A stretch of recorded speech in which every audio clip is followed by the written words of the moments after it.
story of how God was seeking a bride for his son. Each book is different from every other book. I'm trying to give you the keys for you to unlock it for yourself.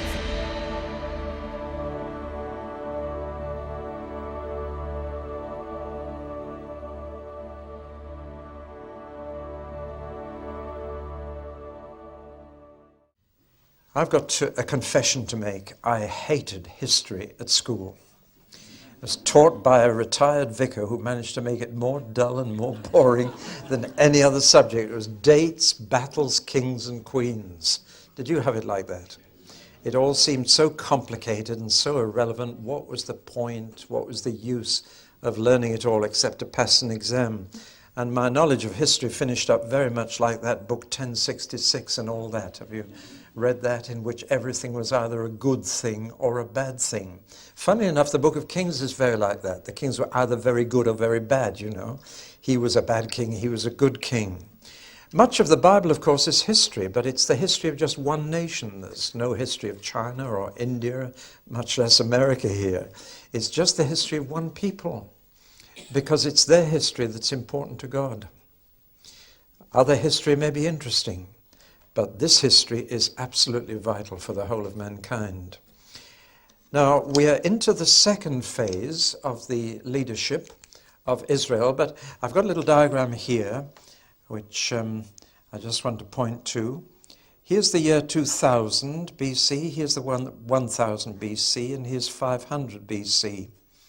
Took them 1,000 years from Abraham up to David to get everything that God wanted them to have. They had a few hiccups. For example, they were slaves in Egypt for 400 years. And then even after they got into the land, they had a lot of attacks from Midianites and other people, and there were real setbacks, but they went on, and gradually they got into the empire ruled over by King David. And the books of the Bible that cover this history are Genesis, and then 4 altogether: Exodus, Leviticus, Numbers, Deuteronomy, then Joshua, Judges, Ruth, 1 Samuel and 2 Samuel. But with Kings, we're on the downhill. Both books of Kings describe how they lost all that it took them 1,000 years to get, how they lost it all. And on the way down, very quickly after Solomon, there was civil war, and there's a split then between 10 tribes in the north and 2 tribes in the south, and they never got it together again. So now there wasn't one people, Israel. The 10 tribes in the north kept the title Israel because there were 10 of them. And the 2 in the south gave themselves the title of Judah because Judah was the big one and the remnant of Benjamin was so small. So you had civil war. The 10 tribes in the north just went steadily downhill all the way, until finally all 10 were taken away into Assyria. In the south, however, they had some hiccups upwards, as there'd been hiccups downwards there. There were a couple, particularly under a very good king Hezekiah, and under a boy king who began to reign at the age of 8, Josiah. But that didn't stop the downward trend permanently, and finally the 2 tribes were taken away to Babylon. They finished up where they'd begun. There were slaves in Egypt here. Now they're taken away to Assyria and Babylon. It's a tragic story. One of the main purposes of reading it is that it can happen to the church as well. And does happen. You can gain it all, and you can lose it all, and you tend to lose it more quickly than you've gained it. It's very important to study why they lost it all, what made them go downhill. Just to complete this little diagram, they did come back after 70 years, but they never got their freedom again. They were then ruled by priests rather than prophets or princes, and they were occupied by the Egyptians, by the Syrians, by the Greeks. They had a terrible time under a Greek called Antiochus Epiphanes for 3.5 years. He did the most terrible things. He sacrificed pigs on the temple altar, erected a statue of Zeus in the temple, and turned the temple vestries into brothels. And he is a picture of Antichrist. He was the worst they ever had. And then finally the Romans. And then you get the son of David, Jesus, because Joseph and Mary kept their family tree. They were descended from King David. And so you've got, in a sense, the fulfillment of 1,000 years, 500 years, 1,000 years later, when Jesus, son of David, comes. Well, that's just to show you where we are when we study the book of Kings. We studied Samuel, and that took us up to the peak. But now Kings covers from there right down to there. 500 years. But oh, what a sad story. Let's just pick up some of these threads again. I told you that the leadership of Israel went through different phases. There were first the patriarchs for about 500 years. Then prophets from Moses to Samuel led them. Then kings from Saul to Zedekiah. And then after they got back, priests. That should be Joshua, not Zerubbabel. It was Joshua who was the priest, right through to Annas and Caiaphas. And so we're looking at the story of the kingdom of Israel in the book of Kings, when they were led by kings. But in Hebrew, the book is called the Kingdoms of Israel, not the Kings. In English, it's the book of the Kings, but in Hebrew, the book of the Kingdoms. And that is because the word kingdom has a particular meaning in Hebrew, which it doesn't have in English. In English, a kingdom means a piece of land, a realm. And so we are part of the United Kingdom. I have news for you. It's not united and it's not a kingdom. But otherwise, that's not a bad name for it. But we tend to think of it as something on the map. For the Hebrew, a kingdom was a reign rather than a realm. It was something that was defined in terms of authority, not in terms of area. It was essentially the degree of power, not the amount of property that a king had. And when we talk about the kingdom of God, we're not talking about a place, we're talking about a power. We're talking about a reign or a rule. And of course, we are complicated by the fact that we're in what's called a constitutional monarchy, where the Queen reigns, but she doesn't rule. John Major rules for the time being. But so we've robbed the throne of its ruling power. And therefore, the throne has very little power in our country. The big advantage of it is, however, that it keeps power out of other people's hands, so that our armed forces and our courts of law are not under the government directly, but are responsible to the Queen.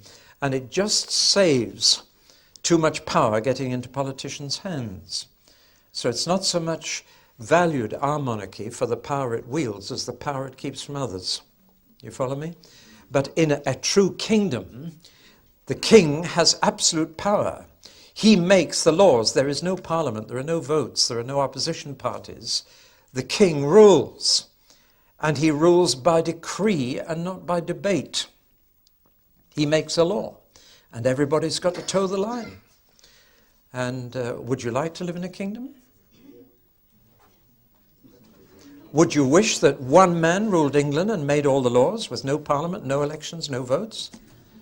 You're not sure? I can convince you in 2 minutes.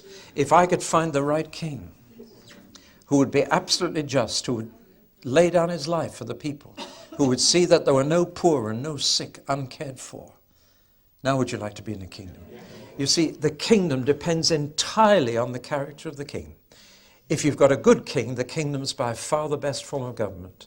But if you've got a bad king, it's the worst of all. And that's why we prefer democracy, because it prevents any one person getting that much power. But as Churchill said, democracy is the worst possible form of government, except all the others. And he meant it was probably the safest. Because the trouble is, as you read history, there have been 10 times more bad kings than good kings. And as Lord Acton said, power tends to corrupt, and absolute power tends to corrupt absolutely. And when you put all the power in one man's hands, you can go very far astray, because he can be corrupted by that power. We call it a dictatorship now, but that's what a kingdom was. So we need to understand the Hebrew title for these books is The Kingdoms of Israel. And a kingdom was the rule of a man. And his kingdom ceased when he ceased. And another kingdom began. So whereas we talk about the kingdom of Israel, they talked about the kingdoms, plural, of Israel, one after the other. I just mention that because if you want to understand the phrase the kingdom of God, that's the background. You won't understand it from the phrase United Kingdom, but you do need to understand it from the book of Kings. So that the king's character and his conduct decided the fate of the nation. Until Israel had a king, the history books talk about what the people did. But as soon as they had a king, the history books of the Bible only talk about what the king did. Because you could assume that what the king did, everybody else would do. They would follow him, and he would say, "This is my law, you keep it, or else." And so they followed the king, and his character was the biggest factor. If a good king, they were in peace. A bad king, they found themselves at war. And so in the book of Kings, the emphasis is on the ruler, what he did, and whether he was a good king or a bad king. And that was measured very simply by one standard, David. If he was like David, he was a good one. If he was not like David, he was a bad one. David became the kind of yardstick, mainly in his earlier years before his downfall. And people looked, is he like David? Does he live like his father David did? That's how they judged. But behind that was a deeper reason. If they lived like David, they did what was good in the sight of the Lord. If they didn't, they did what was evil in the sight of the Lord. And as you read Kings, it's very simple. They're either good or evil kings. I've told you how Samuel was told they wanted a king and told them kings come expensive. In fact, he tried to say, you already have a king, God is your king. Do you know, way back in the days of the judges, when Gideon defeated the Midianites, they came to Gideon and said, we want you to be our king and to start a dynasty. We want your son to inherit the throne after you, and then your grandson. We want a king. And Gideon was very wise. Gideon said, I will not be your king. You already have one. God is your king. But I'm afraid they later changed their minds and they got their kings. Now it's very interesting. This is not a straight history book in the normal sense, because the proportion of pages given to each king varies so much. For example, there was a king called Omri in the north who had an outstanding reign. Politically, he was a genius. Economically, he lifted them. He did he was a mighty king, and yet he's dismissed in the book of Kings in 7 verses. Because however efficient he was at kinging, he did evil what was evil in the sight of the Lord. So in God's sight, whatever great achievements he had, nothing. See? That's how God judges prime ministers. They may achieve tremendous things, but God doesn't look at that. He says, how did he live? What did he believe? How did he behave? And therefore, you get another king to whom whole chapters are devoted. And this proportion tells you an awful lot about God's point of view. It is certainly based on history, but it is a selection. No history is objective. When anybody sits down to write history, they do 3 things. Number 1, they select. Selection is the first thing they have to do, which means out of everything that's happened, you select what you think is important. The next step of a historian is connection. He then has to show how the things he has selected connect with one another, how this led to that. And the third step is explanation as to why this led to that. So every historian goes through these 3 steps of selection, connection, and explanation. And therefore he is entirely governed by what he thinks is important and how he thinks these events connect up and why he thinks A leads to B leads to C. And here we have not objective history, there's no such thing. We have subjective history, but it's God writing. That is why, as I've told you, in the Old Testament, the books of Samuel and Kings are called the former prophets, along with Joshua and Judges, because this is history written by prophets, written from a prophetic point of view, from God's angle. And it's God who's selecting what is important. It's God who's connecting things up. It's God who's explaining why things have happened and turned out as they have. So we're not reading history, we're actually reading prophecy. and it comes in the second part of the Jewish Old Testament. They have the law, which is the first 5 books, the law of Moses, the prophets, both the former and the latter prophets, and the writings, which is a kind of miscellaneous collection of everything else like Psalms and Proverbs. They have the latter prophets, and they're Isaiah, Jeremiah, Ezekiel, and the 12 minor prophets. Now we tend to call these books history, and those books prophecy, but they were wiser. The Jews say, no, it's former prophets and later prophets, or latter prophets. Got it? Well, now let's move on. And we're studying the history of the kingdom of Israel. This is holy history. It's history with a moral, a record with a message. It's not just a lesson about history, but it's a lesson from history. There's a big difference. Somebody says history repeats itself. It has to, because nobody listens. And others have said that if you forget the past, you are condemned to relive it. And that's why history is important, because otherwise we're going to make the same mistakes and we're not going to learn. And that's why we read this history. It's about history and a lesson from history. And there's such a clear pattern. If you add up the reigns, or as the Jews would say, the kingdoms of each king, you will find an astonishing fact. Add the number of years together and divide by the number of kings, and you will find this, that every good king reigned on average 33 years. Isn't that interesting? But every bad king reigned on average 11 years. That's how history works out. On the whole, you will find through history that good governments last longer than bad ones. And good rulers last longer than bad ones. If you average it out, that is what demonstrates God's control of history. We do live in a moral universe. And bad rulers tend to be shorter. In this case, 1/3 shorter. If the good kings reign on average 33, and the bad kings on average 11, then it's saying quite simply, God will keep good kings on the throne 3 times as long as bad ones. Right? And that's why we're told so carefully how long each king reigned, so that you can work all this out. It means that when you read the book of Kings, you do need to do your sums and to do a bit of thinking about what you're reading. Otherwise it just says, oh, and he reigned for 30 years and he reigned for 15 years. You say, how boring. No, it isn't. It's fascinating. See, when you work it out mathematically, you find that God is in charge of history. And that still applies right through history. Good civilizations have lasted longer than bad ones, because God is on the throne. Well, now, the kingdom, as we call it, of Israel, went through 3 stages. The first was the United Kingdom. And there were 3 kings that reigned over the whole of Israel, all 12 tribes, but only 3. The first was Saul, and he was a baddie. Second was David, he was a goodie. And the third was Solomon, he was a mixture.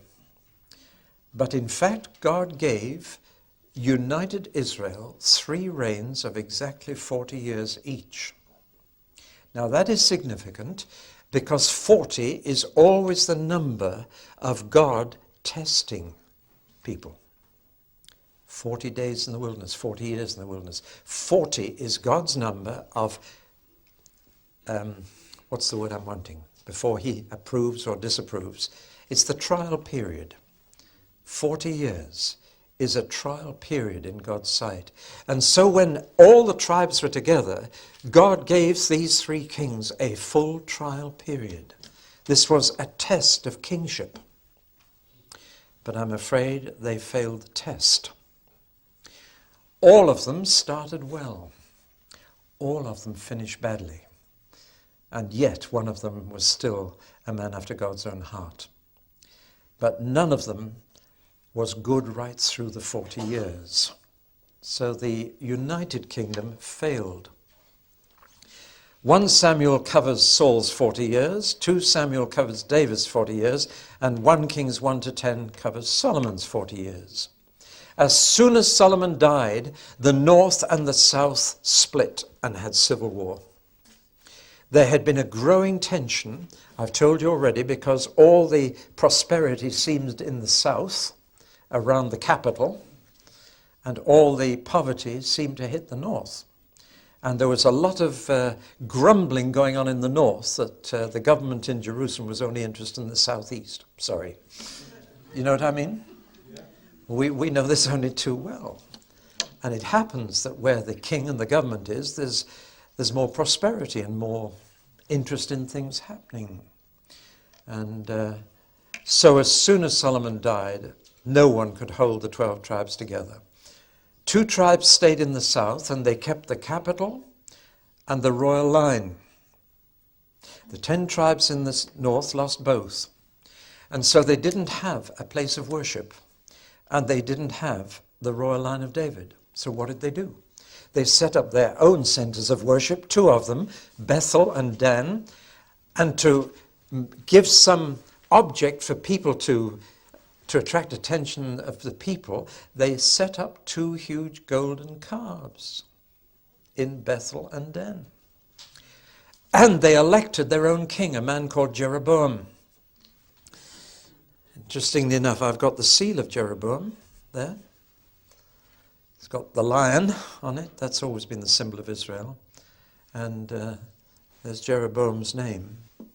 And that seal is a copy, yes, I know, but it was dug up at Megiddo. And there's the very seal of the man they elected, Jeroboam. And he was not of the royal line of David. And from then on, in the north, they had one dynasty after another. They had assassination, they had coup d'etat, they had takeovers, and it's a very sad tale. So they had centers of worship with golden calves, and they had kings, usually self-elected, who just killed the previous king. And the story in the north is really quite sad. Furthermore, for 80 years after the split, there was war between the north and the south. In fact, the tribes in the north, on one occasion, actually made a treaty with Syria and Damascus to wipe out the 2 little tribes in the south. That was during the days of Isaiah, and you can read all about it in Isaiah. They had 80 years war. Then they had a bit of peace, 80 years of peace. Notice that these 80s are twice 40s, but they had a time of peace between the north and the south. But it was during that time of peace that God sent them 2 prophets who play a huge part in the book of Kings. Elijah in 1 Kings 17 to 20, to 2 Kings chapter 2, and Elisha followed him.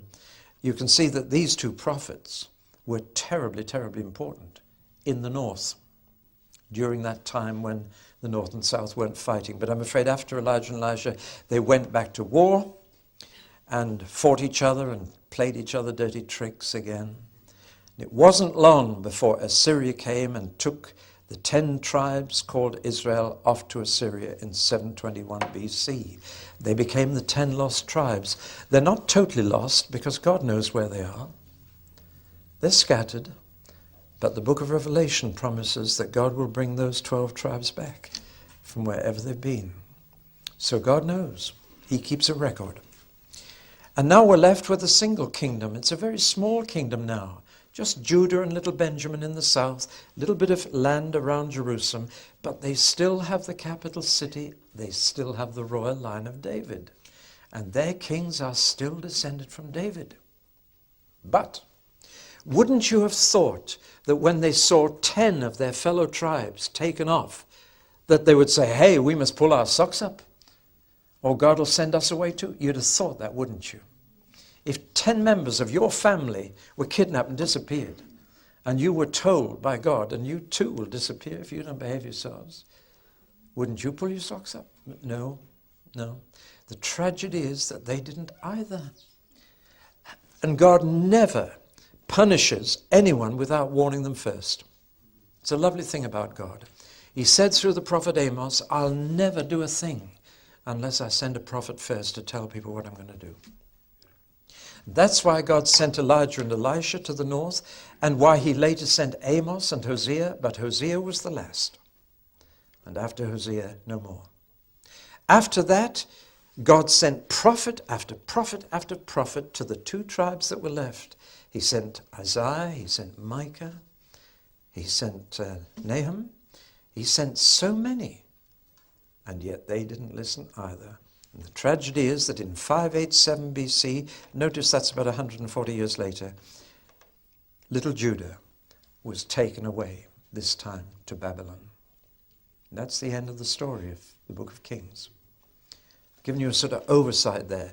Keep it in mind that when you read the book of Kings, you're reading first of all the United Kingdom under Solomon, then you're reading the divided kingdom, and during that time it's very disturbing. You're constantly going from one side to the other. Have you noticed when you read it? The king of Judah did this, and then the king of Israel did that, and then the king of Judah. And he's trying to keep up with them both. It's really quite confusing. We'd much rather he told us the whole story of the north and then the whole story of the south. But he does it because they were interacting either in war or peace with each other. So he's got to keep up the two stories simultaneously. Then it simplifies when we're left with only the two tribes in the south, Judah, from which we get the word Jew. The word Jew doesn't come earlier than this. It's Hebrew before this, or Israeli, or Israelite. But now, for the first time, the word Jew comes in, a word that became very, very common in the gospel story when Jesus came. But you realize that, I'm just throwing this in because for centuries Christians have misunderstood John's gospel, which keeps saying the Jews killed Jesus. And I'm afraid the Christian church has included all Jews in this and really done terrible things to the Jewish people for 20 centuries. You Jews killed Jesus. But when John, writing his gospel, says the Jews killed Jesus, he doesn't mean all the Israelis. He means the people of Judah. In other words, the people of Jerusalem in the south. He is not including the Galileans. The Galileans flocked to Jesus. They loved him. It was only when he went south to Judah and Jerusalem that the Jews hated him. Do you follow me? So when you read the Jews in the Gospel of John, don't think that's all the Israelis. It's the southerners, not the northerners. I just throw that in because we could have avoided centuries of misunderstanding had we realized that. Jew means someone from Judah. And of course, since these two tribes came back afterwards from the exile, it was just Jews who came back, and that's why the name has stuck ever since. Hope that's explained a little something to you. Well, now let's ask a few basic questions. Who wrote this book or these books? How did he write it? When did he write it? And why did he write it? Who? We don't know. Most Jews think it was Jeremiah. It's like him. There are parts of the book of Kings that are identical in wording with parts of the book of Jeremiah.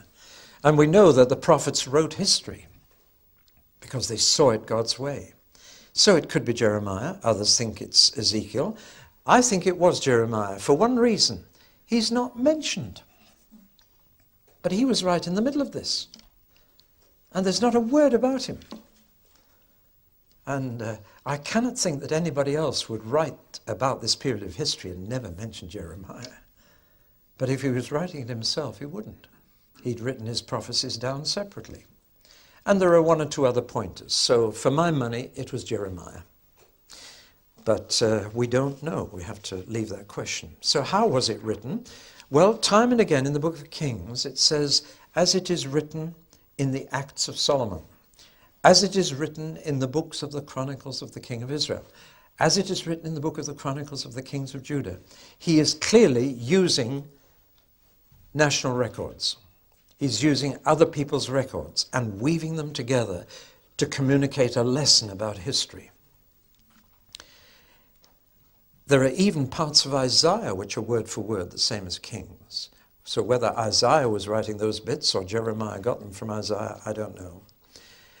But he was using the normal historical method. He was using his sources, gathering material from libraries, but then he was putting it together in such a way that we'd get a profound lesson from looking at what happened. When was it written?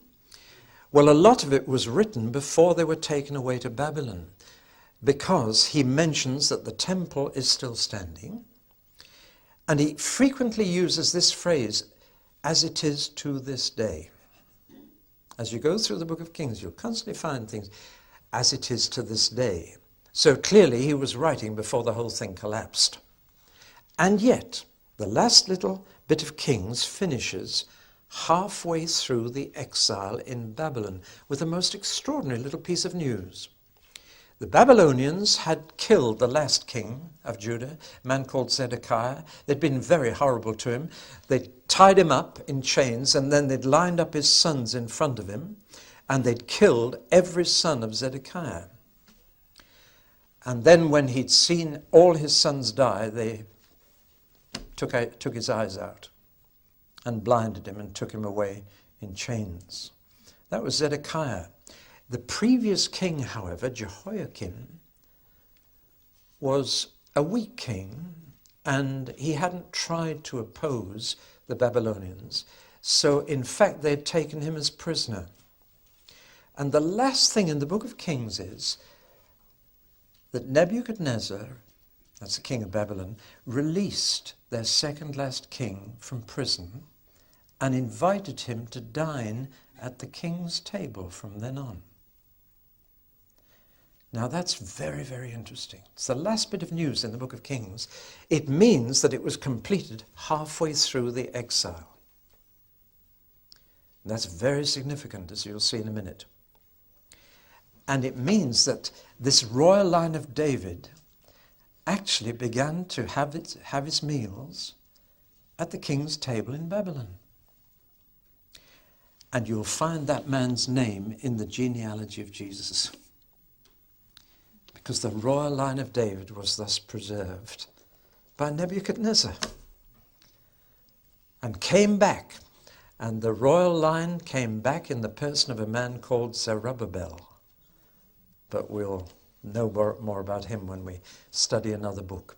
So all through this, disaster after disaster, horror after horror, the royal line was kept. But they lost even Jerusalem, the city of God's name. Well, now that brings us to the most important question: why was it written? We can now see a clear reason. Here is an entire nation that has lost its land, lost its capital, been taken away forcibly, and that generation will never see home again. And they must have talked like this: God's deserted us. God doesn't love us anymore. Why has God let this happen to us? It's the sort of thing you would ask if this happened to you and your children, and you'd been forcibly removed from your land and knew you'd never see home again. You'd be full of questions. Where's God? Our God has let this happen to us. The whole of the book of Kings is an answer to why has God let this happen. The writer is saying it's your own fault. God hasn't broken his promises to you, he's kept them.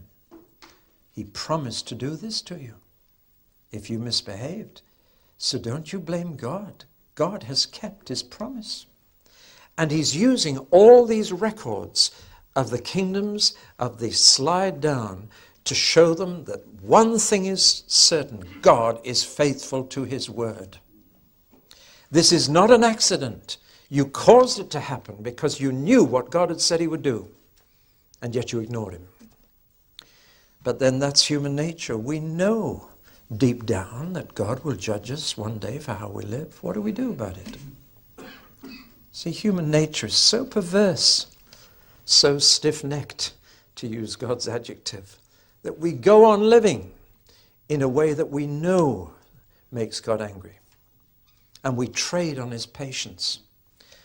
Like the German poet Heine, who was an atheist Jew, who finished up in Paris and died young after a lifetime of sin. They called a priest to hear his confession. He refused to make a confession. He just said as he lay dying, Dieu me pardonnera, c'est son métier. God will forgive me, that's his trade. And Heine's dying words go down as someone who took advantage of God's patience and didn't realize that God's patience can run out. It took hundreds of years, but in the long term, the mills of God grind slowly, but they grind exceeding small. We need to remember that judgment does come. Sooner or later, we pay. Well, that's why the book is written. And it just uses history as a profound lesson to these people. And yet there is hope. Even in this dark book, there's hope because God has promised never to break his part of the covenant.